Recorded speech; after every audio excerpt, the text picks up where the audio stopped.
And I'm just gonna go ahead and get off into it. Cut through all the chase. We'll talk real quick about our sponsors. Lindsay and Associates with an office location in Fayetteville, also too an office location in Rogers.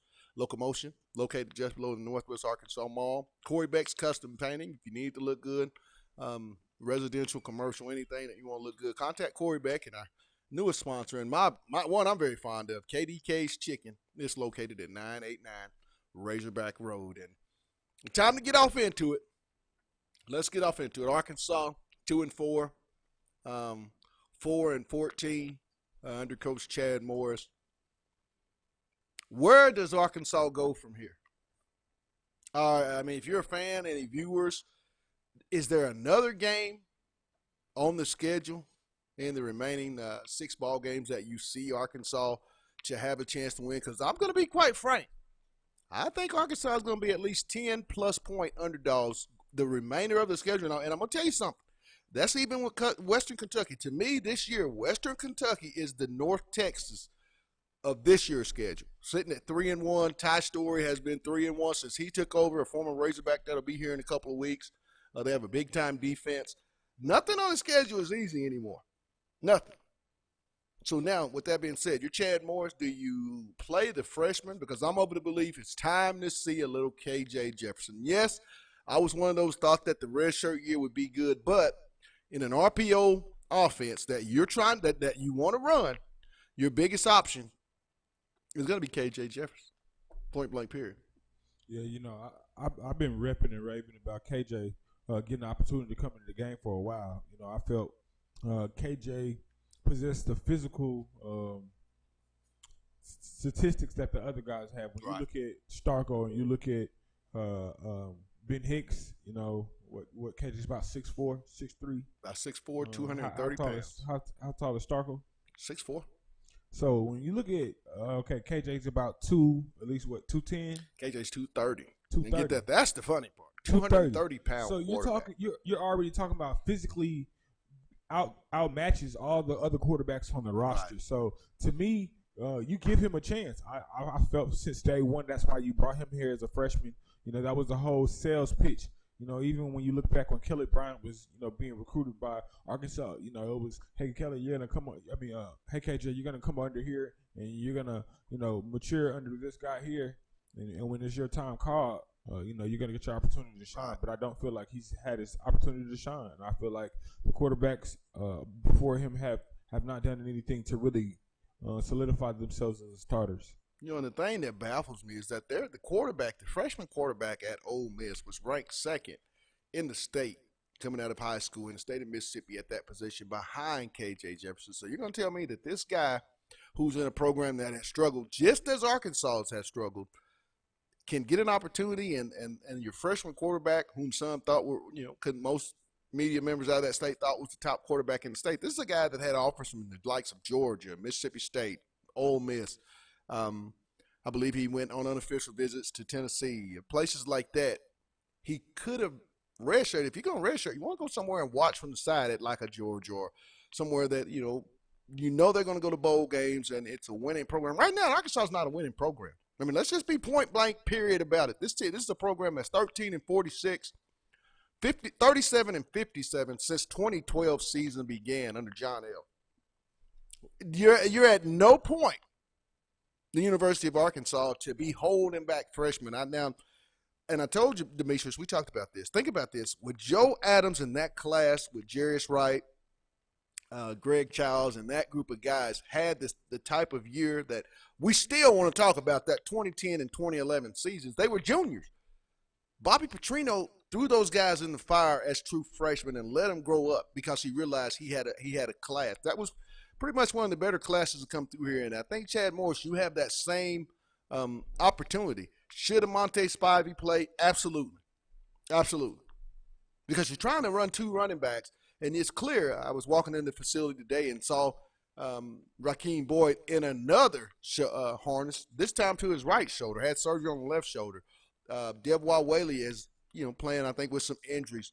You've had Chase Hayden out. I mean, this is a guy that was probably the top running back in the state of Alabama, in the best high school program in Alabama, and he's not getting a chance to play. Yeah, it's really baffling. And you know what? That's what I mean by coaching, Pat. I feel like there's pieces on this team that we should have seen or saw some light of success from the players that he brought in. I wasn't expecting us to go in here undefeated, but when I look back at the roster, man, I really see, the schedule, I really see Arkansas being 5-1. Had we had the right coaching and just a few play calling, there's a video out right now with DJ Williams where he's breaking down the offensive line scheme, and that was a prime example of things just being too complicated for where we're at as a program and doing things like where we have a rhythm in the game and then we call a funky play that throws us out of whack, and it's far above what our linemen and what our skill set is capable of doing, and that's why I don't understand why these coaches don't have the ability to adjust and adapt. And I honestly believe, and I'm gonna make a bold statement, that Chad Morris has to fire either Chavis or John Craddock or even both of them to keep his job, because when you look at I should say the trend in the offense and the defense is going downwards. It's only looking worse. I think right now the peak game that people can say is Texas A&M. But you didn't see any flash of that come that Kentucky game. They looked like a totally different team. And that team looked like one of the earlier teams when we played Ole Miss. It seems like Arkansas there's two games that I feel like Chad ramps these guys up for. There's Texas A&M and Alabama. And sometimes I feel like when he's giving these speeches, he gives those guys just to, go out and play just good enough, just good enough. But those Texas A&M games in Alabama, he preaches to them like he knows they can win. And I think if they could just get some consistency and some type of organization, because I think from a schematic standpoint and a personnel, they still have no concept of what players are on this roster, right, what these players can do. Right. And I also think, I think it has to be it's a talent issue too. I think when Chad got here, let's face it, the talent wasn't SEC type of talent, and still yet they're gonna have to continue to recruit. But I also can see that a lot of times throughout this season and in the course of years, past seasons, where the defense or offense has to make a play in a certain particular moment, it's not getting done. It's just not getting done. Nobody is stepping up to make that play. And I think that's a big-time issue, and that's only the lack of not having enough playmakers, guys that want to step in and relish that moment. I think, you have a certain amount, but I don't think those kids, I'm still baffled why Jalen Catalon, a guy that I think could be a great playmaker at safety, is not getting in the ball game. It just feels like the four guys that they're trying to keep in that secondary with Fouché, Cameron Curl, Buster Brown, and Pac-Man McClellan, and those guys are getting tired, and as a result, you're starting to see some breakdowns. I mean, this was a football team that was on the field for about 11 minutes in the third quarter. 11 minutes. Arkansas had 6 offensive yards in the third dadgum quarter. 6 offensive yards. Now, I don't know what it's going to take, but from my vantage point, if you're trying to run an RPO system, you need an RPO quarterback. Now, I've known each and every week KJ Jefferson has been every week the scout team quarterback. He was Bowden last week. He's probably going to be Bo Nix this week. He'll be Tua Tagovailoa the week after. Why not play the young man? He's playing everybody's starting quarterback. Put him out there and let this man grow. I mean, you have if you're Chad Morris, you have in that staff, you have nothing to lose, nothing at all. You can scrap it and start going young. Play players because what's going to come down to you want to see improvement. You don't want some of your freshmen that could have played to end the season bad note and then start transferring out because you've already lost your top offensive line recruit, which made a note. Tykeus Crawford, a young man that we had on our show several weeks ago, has decommitted from the University of Arkansas, big four-star offensive tackle out of Carthage, 6'6", 325 pounds. That was a projected starter. This kid is one of those kids that's going to go to whatever school, and he's going to have a chance to start as a true freshman on the offensive line. Where are you having your biggest issues? You know what, Pat? And that's why I say early on, it baffles me that, KJ has not used a snap of his 4-game eligibility redshirt year. You mean to tell me this guy can legally play in 4 games without even burning his red shirt, and Chad Morris has not even implemented one package or one play for KJ?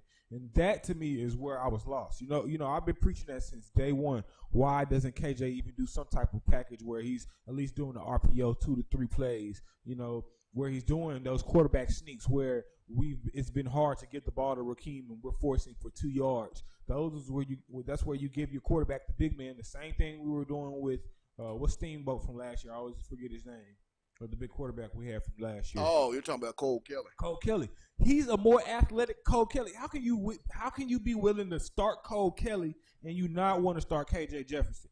That to me is where I'm really lost, because to me KJ is way more gifted, way more athletic, and can throw a way better ball than Steamboat. And I just don't understand why Coach is waiting to get under all this pressure now, because now KJ is under pressure if he gets in the game. He's been saying, "Oh, I don't want to put all this pressure on this freshman," but now I feel like you've put him in a situation to have more pressure than he would have if you would have just drastically thrown him out there. Because now when he does get out there, this is going to be his first snap ever of college, and we're 6 games into the season. Right. I just I want to see more. I mean, I'm not going to say that Chad Morris all has been bad. I mean, there is some very, very good pieces that he's brought in the 52 young men that he's brought to campus. Traylon Burks, Trey Knox, Mateus Soley, Mike Woods, Rakeem Boyd. I feel really good about Fouché and those guys. I feel real good about a lot of the freshmen. Colin Clay comes to mind. Bubba Miller, I think he should be called upon more on that defensive line. I just feel like, just play the guys. Play your talent. It's one of the best classes that's been recruited to the University of Arkansas. I know these kids are freshmen, but you recruited them to come help you get out of a bad situation. You can't continue to have kids, because I can see it in KJ's eyes after ball games. I can see it in Jalen Catalon's eyes that he's wanting to play. Malik Chavis is a guy. He's the second fastest guy on your team at corner. 6'2", he's a 6'2" guy. Corners are getting big. When you look at what I saw at South Carolina goes into Georgia, and they have a 6'1" corner and a 6'4" cornerback. You don't think that didn't play big dividends? Those guys picked off 3 passes with the 6'4" guy getting the pick 6, and a little bit more punch. I don't see the punch on the defensive line that I had seen the previous 2 years. Not a lot of pressure on the quarterback. And just some discipline things. I think that's what it comes down. That's what it's going to boil down to, is discipline and execution. And at crucial moments, this team, either on offense or defense, or sometimes even in the kicking game, does not execute to a winning type of level. They just don't. And I just feel like I'm curious as to how this weekend's going to go as well. I don't think Arkansas wins this game. I think the offensive line will have its greatest challenge dealing with the front there at Auburn. I mean, those are 4 pros. Not just 4 pros, 4 first-round pros. And I think they're going to get a big test. Plus, you top that off with them coming in off a loss at Florida. Absolutely. On the road. Absolutely. With a week to prepare and watch some of the things that you do. And you throw in the fact that Gus is an Arkansas alum. He's coming back to his home state, about 45 minutes from where he grew up. I mean, there's going to be a lot of emotions. And let me tell you, if Gus gets a chance to do what he did, Demetrius, a couple years ago, don't think for a second he won't do it here in Fayetteville on Saturday. Not at all. I was at that game. I was at that game where Gus ran up 55-0. No, it was 55-3. At War Eagle Stadium, and I know Gus, holds a certain edge when it comes to playing Arkansas, so we know Absolutely. he will do it. And I think Chad is under so much pressure right now that a display like that at home, and then you got Alabama, a game you have no chance of winning. It's really tough because you're basically saying, well, I got to take two bad back-to-back losses that probably are gonna. You got to think he's probably gonna get over 100 points scored on in two games. There's a chance that now that Auburn didn't have an offensive showing, and it seems like every time somebody plays the Razorbacks, they have some record-setting night. You mean to tell me there's a quarterback that's never played quarterback in college but played wide receiver? He comes in and has 255 rushing yards, close to 300 yards on the 196, which is crazy. But I mean, he's not chopped liver up, and I can't too much knock Bowden. We had a chance to meet him at SEC Media Days, and he had some quarterback. I mean, this guy came out of high school as the number 5 but you got to think athlete he's not a quarterback in all of his class. Auburn actually has a quarterback. They have a quarterback that can throw the ball. Auburn and they have 2 of the fastest receivers in the SEC and also in the country. I mean, they're going to come with deep balls. You're going to see jet sweeps. You're going to see throwbacks. You're going to see masked jet sweeps where quarterbacks are going to keep it. I mean, Gus is going to do a lot of different multiple things, basically out of 3 or 4 sets. And I'm telling you, if you don't rotate that back in Saturday, Demetrius, it could get real ugly. 4 guys are not going to be able to continuously play this amount of reps week in and week out. And I know we talk about Joe Fouché with 11 tackles. Your free safety should never have 11 tackles in a football game. Should never have 11 tackles. That lets me know a lot of things are not getting done in your front 7. Now, I know bumper pool, a lot of tackles, but your free safety should never have 11 plus stops in a football game. Should never happen. Point blank, period. I don't care what team you are. I don't care what level you're playing on. If your free safety is making that many tackles, then it's obvious the front 7, he's making them down the field. And that's never going to result in a positive defensive outcome, Demetrius. It's never going to do it. Yeah, it's not going to work. And I'm not necessarily saying there's a fix for this year, but I think Chad has to get this youth some experience. If he wants to keep the longevity of his job, and he says he's preparing for the he's preparing for the future, I think he has to make a drastic youth movement, because I think when you look across the board, I hate to say it, some of the upperclassmen may be upset about it, but it's like those coaches, you're just gonna have to finally, phase on out and get to the group that you're preparing for. Some of those older guys and upperclassmen that not really aiding to what you're needing to do, regardless of what position they're playing. Even if you put a younger guy that's going to perform worse than them at that position, you put that worst guy in because at least he has the time to grow with 3 to 4 years to get better versus that senior.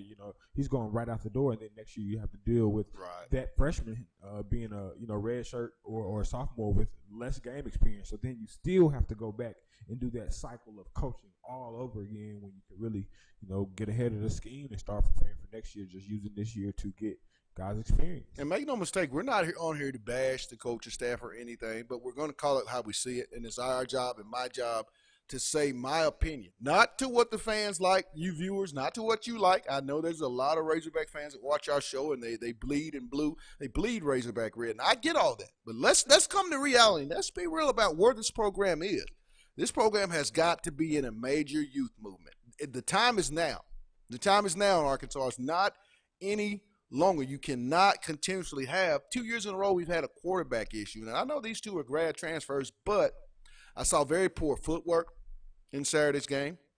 I see the RPO game being null and void. I mean, there's 3 or 4 occasions where if Nick or Ben put it in the stomach and take the mesh point away, they can walk around for 20-yard gains. I mean, there's just not been a lot of respect given to the RPO game, and that's basically what Chad and his offense came to Arkansas and said that they were going to try to do.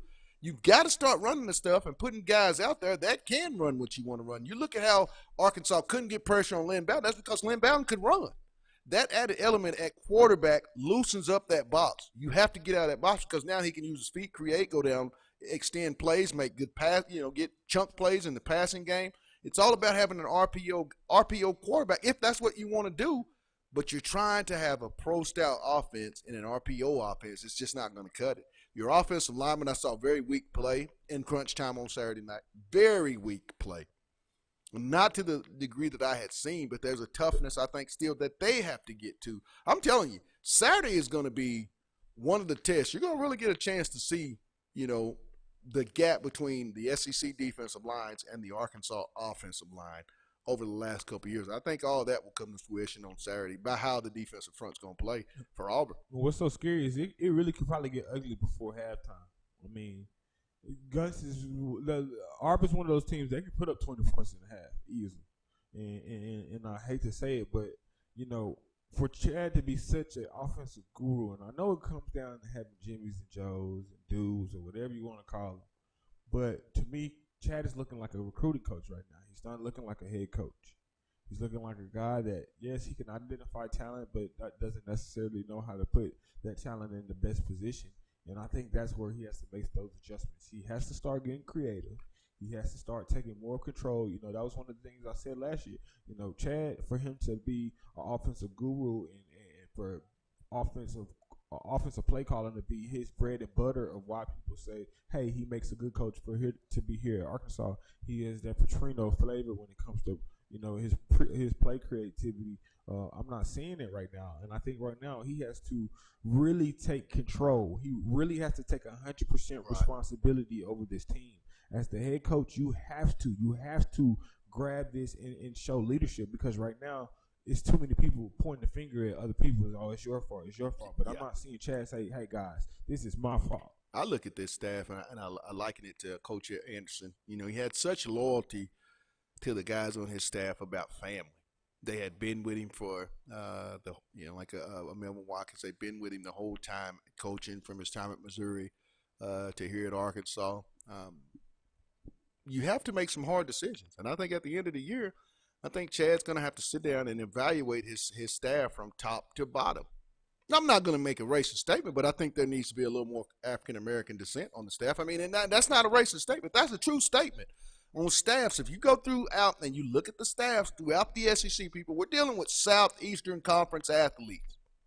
You look at the rosters and then go compare the recruiting classes. And that's not a racist statement. That's a real statement from my vantage point. From me being an African American parent, talking to a lot of these kids in the South as we cover recruiting on this show as well, and knowing what we know and hearing what we hear, that's going to be something I think you really have to look at. You know, Fayetteville, Arkansas is not a place where it's not known to be that way a little bit. I mean, let's just be honest. I'm about being honest today. I'm going to shoot it real, and whoever gets upset, so be it. But the truth is the truth. This is where we're at. This is where we at. There has to be some major upgrades all the way throughout this athletic program if you're going to get that football team back, because it's your breadwinner. It's your breadwinner, but it's not bringing in much bread. I mean, you have the nice facilities, D. There's no way that you should be sitting here 13-46 in the SEC as a program. I hate to say it, but take a look at Muslim. Look what Muslim is doing with his staff. Absolutely. You have to. South Carolinas, the LSUs, the Alabamas, the Ole Miss. I had a chance to be around their staff. I saw those numbers. It's just little stuff that you got to look around, and you have. It's that old saying: when in Rome, do what the Romans are doing. When you're in the SEC, do what those staffs are doing. Try to figure it out, because if you don't, you're always going to be that team on the outside that's going to look in. And that's just reality. I mean, that's reality. That's where you're at the University of Arkansas. You know, Chad made a great point, and I wholeheartedly I want to respect that comment about being backed in the corner. Arkansas is backed in a very peculiar corner, and the only way you're going to get it is swing, fight, and try to get out of that corner. But it has to start with making some of these little things, staff changes, playing freshmen, and not being afraid. They're going to make mistakes. You made mistakes as an 18, 19-year-old kid when you first started driving, didn't you, Demetrius? But you had to learn. When you're a baby, you start walking. You have to learn not to fall down, gain balance. You know, and I think that's where we're at right now with this program. Play the talent that you have, because you don't have enough time. You're 4-14, 11 straight conference losses. You're losing some of your top commitments in this class. You make changes. And I just feel like for the football program for a while has not put themselves in a position to win, and it's from the staff on down. and it has to change. I mean, we have to have some major changes at the University of Arkansas in that football program before they can actually take a step. Because, I mean, I don't know, being a guy that covering a 4-14 program, 13-46, 37-57, and over all these years, not very fun. We can only make it look so as rosy as we can, but sometimes you have to call out a spade when you see a spade, and I see a spade, and you got to get better. Quit playing to lose, play to win. When they got up 13-0, I instantly saw a different football team, both from the aggressive standpoint of play calling and the aggressive standpoint of defensive play calling. Demetrius, just can't happen like that. When you get somebody down 13-0, you got to put your foot on their neck, and you got to choke them out. And I don't mean that in a bad way, but in a football terms way. You have to really put the hammer down and leave no doubt. That's just my own personal opinion. Yeah, I think it still comes down from head coach and decision making. Because Chad talked about how he didn't really feel the need to substitute Ben Hicks in for Starkle. He didn't really see it to Starkle through that, or was it got those 2 3 and outs? I believe it was. And to me, there were moments in the game that you really could tell that Ben Hicks was Starkle was just out of funk. He just didn't look right. You saw that. I could tell that. Even that to me, the commentator, made mention. I don't know if Chad could hear the commentator in his headphones, but maybe Chad needs to listen to some of the commentators, because the commentators are really telling Chad some of the things that are so obvious, but right. It just seems like we're not making any common sense adjustments and things to adapt to the situations that we're putting in as a football team. And again, I'm not saying all this is on Chad, but to me, even from a player standpoint, if these 11 guys can't get it done on the field, it's up to you as the head coach to say, "Hey guys, we need to change these 11 guys that's out on the field." Man. We can't keep getting mad because these 11 guys are doing the same thing over and over and over and over and over. Well, we see that this is what all they're capable of. So the only way we can fix that is if we change bodies. But I still don't, like everybody else saying, why we don't see KJ, why don't we see Spivey? And I think, that's where being a great coach comes in. Sometimes you have to make decisions that everybody doesn't necessarily understand. And I think, playing youth is the way. When I look at this team, I've watched Chavis at Texas A&M and Coach Cooper play true freshmen at a high clip. I saw a lot of that. So it baffles me when you come to Arkansas and then you say, well, we're trying to get them ready. But I saw you at A&M, at the LSUs, at the Tennessees, multiple times play true freshmen all over that defensive field. So don't give me that they're not ready. You have to throw these guys out there. You have to crawl before you can walk. And I think right now it's about playing guys, and really, if you want to plan for the future and look ahead, play your freshmen. Go play those freshmen. Play all of those freshmen as far as I'm concerned. I don't think you're even in a situation where any of those guys could redshirt. Maybe if you have a chance, maybe some of the defensive line, the tackle positions, but outside of that, there's not a position on that football field and receiver. But you see they're not going to redshirt them. So there's not a position on that football field, tight end. See, I keep saying that, then you see those tight ends. Okay, I could see Hudson. But outside of that, a lot of those kids need to play. And I think you got to start playing to win. Playing who's going to help you win any means necessary. If you got a guy that can't hack it, learn matchups. I think Andrew Parker is a guy I'm still waiting to see. I mean, I think this kid could be a difference maker. Let's say Scooter Harris is going to have to get a rest every now and then. So sometimes, he hadn't had the type of senior year that I anticipated for Scooter, but that may be due to, so many reps on a body that it takes its toll. Because I could tell as the game wore on and in that latter part and then heading into the fourth quarter, that defense was gassed.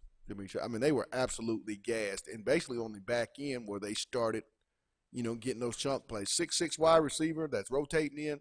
Who do you think is going to win that battle? Each and every time. Every time, the 6. But, I don't know. A lot of head scratching going on. A lot of head scratching going on. I just feel like some of these things are just so basic that even people that aren't the most, don't have the highest IQ in football can really understand like some of the small, minute things that need to be changed. On another note, Arkansas's kickoff for the Alabama game will be 6 o'clock from Bryant-Denny Stadium next Saturday night. It will be a 6 o'clock or I believe 6:30 kickoff from Bryant-Denny as Arkansas travels to Tuscaloosa to take on the number one ranked Alabama Crimson Tide a week from Saturday. So game time has been set. It'll be a week from Saturday at Bryant-Denny at 6 in the evening. So it's going to be a night.